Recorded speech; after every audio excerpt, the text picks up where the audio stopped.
May the words of my mouth and the meditation of all our hearts be acceptable in thy sight, O God, our rock and our redeemer. Amen. Please be seated.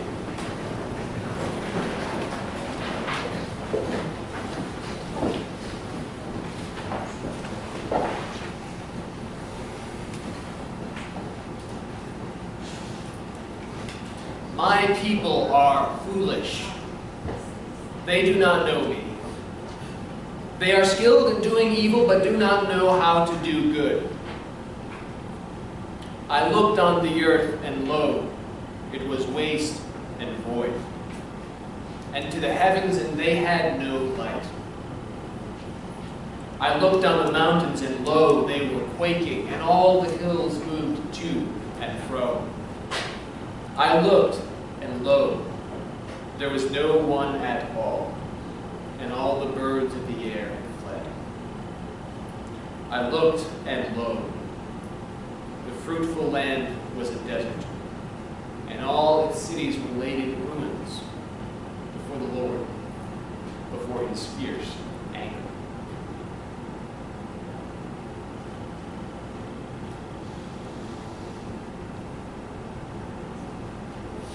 Well, I know what you're thinking, and so we may as well be honest with each other. There are some passages of Scripture like this one where you all may say the word of the Lord, thanks be to God, but you don't really mean it. You say it because you're good Episcopalians and you've been brought up right and the bulletin says so, but what you really mean is, thanks be to God that we have a New Testament, and that we've left this angry, judgmental God of the Old Testament. You mean, thanks be to God that we don't have to listen to a sermon from the visiting preacher about an angry God of judgment. Because Jesus has shown us that our God is a good God of mercy, love. Well, you and I, most of us, have had the chance of getting to know each other a bit by now over these past few weeks, and you know that I have a habit of preaching from the Old Testament. And I'm going to again, so you'll have to strap yourselves in. You're in for a sermon from the visiting preacher about an angry God. But I don't want you to leave here today relieved that I'm gone, or that we Episcopalians have moved beyond this strange, angry God of the Old Testament. No, I want you to see instead why we as a church can actually say, thanks be to God for our God's fierce anger and judgment, and really mean it. I want you to see, in other words, how the God of the Old Testament and the God of the New Testament are really the same God. One just and loving God of both judgment and mercy, so that you can say the word of the Lord after all of the readings, just like the prayer book tells us to do, without feeling the need to cross your fingers behind your back for the first one. So let's start. Start by thinking with me for a minute about a question. Is it sinful to be angry? Is it sinful to be angry? Well, on the one hand, the great medieval theologian Thomas Aquinas asked just this question, and his answer, to make a long story short, was no. But on the other hand, the medieval church kept a list of what were called the 7 deadly sins, which you may know about either by growing up Catholic or watching the movie with Brad Pitt and Morgan Freeman. And one of the big bad 7 on the list, isn't it, was wrath, another word for anger. So which is it? Is it sinful or isn't it? Well, let's go a level deeper. Think back to a time when you got somewhat angry. Not a lot angry, but just enough to sort of get your dander out. Maybe you had spent hours cleaning the house for a dinner party or a visit from the in-laws, and then your son tracked in mud on a nice clean carpet when he ought to have known better. And you got angry, but not too angry. You did something like used your strict mama means business voice and told him he should have known better, and and then you meted out justice. Let's say you got out the vacuum and some soap and water and told him to clean up his mess. You got mad, but you were fair about it. And maybe after he was done cleaning up, you gave him a hug and let him know that you still loved him. You acted in love and justice, instead of just losing your temper and lashing out. Well, we all can probably think back to some situation like that, I'm guessing. And most of us recognize that that kind of anger isn't wrong.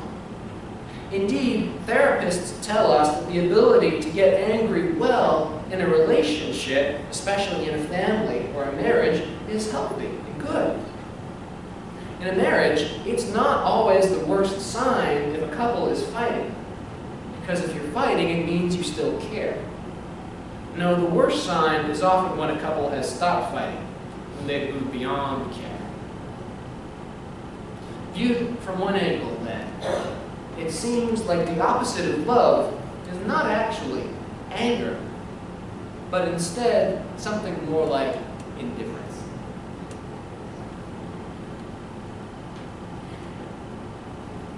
Now think back again to another time when you went beyond going just somewhat angry, getting just somewhat angry.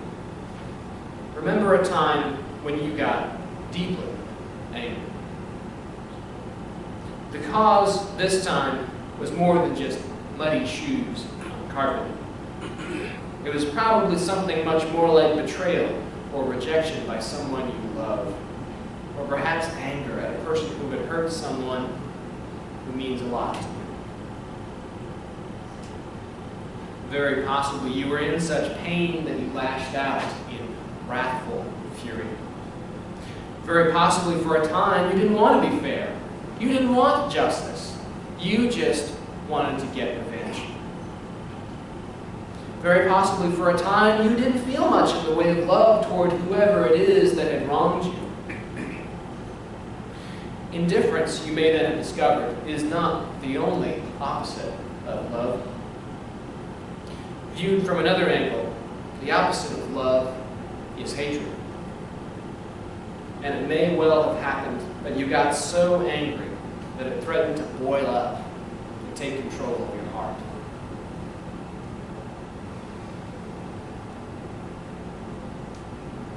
Well, the difference between this kind of anger, let's call it wrath, one of the 7 deadly sins, and the other kind, which Christians have long called righteous anger, isn't that it's okay to get somewhat angry, but that it's wrong to get really angry. No, surprisingly enough, according to the Bible, it's actually not sinful at all to get really angry at things that are really wrong. The trouble is that for we human beings, it's really, really hard to get really, really angry without tipping over into sinful hatred and revenge. Nevertheless, God, just like in our passage from Jeremiah today, manages to do it all the time. Be angry and yet do not sin, St. Paul tells us in Ephesians chapter 4. Righteous anger, the kind Paul is talking about, and the kind that Jeremiah depicts, is the kind that stays within the bounds set by justice and love. Sinful anger or wrath goes beyond them and just wants to cause as much pain and get as much revenge as possible, by any means necessary. And it's then that anger stops being righteous and turns into what the church rightly called a deadly sin. The more angry you and I get, I think you'll all agree, the easier it is to fall into that. Now, I want to suggest that this distinction between righteous anger and sinful wrath helps us make sense of the kind of fierce anger that we see from God in the book of Jeremiah. God, of course, is not subject to weakness and sin like we are. You and I may find it nearly impossible to get really angry without lashing out and being unfair. But God's anger is always a completely righteous anger, without a single ounce of injustice or hate. What Jeremiah calls the fierce anger of the Lord is not opposed in the slightest to the steadfast love and perfect justice of God. In fact, the anger of God simply is God's love and justice whenever it encounters something that stands against it. The anger of God burns white hot against every power that would dare to hurt his beloved children, against anyone that dares, as the psalmist today says, to eat up my people like bread. Jesus himself said of those who would lead his children astray, that it would be better if a millstone be hung around their neck and be thrown into the depths of the sea than to face the wrath of Almighty God. I'm pretty sure that when Jesus said that, he was angry. The anger of God in Jeremiah and throughout the Bible burns like a jealous husband when his beloved, cherished bride, Israel, leaves him for worthless idols. The good shepherd of Jesus' parable in Luke, you can count on it, is no meek and mild nature boy.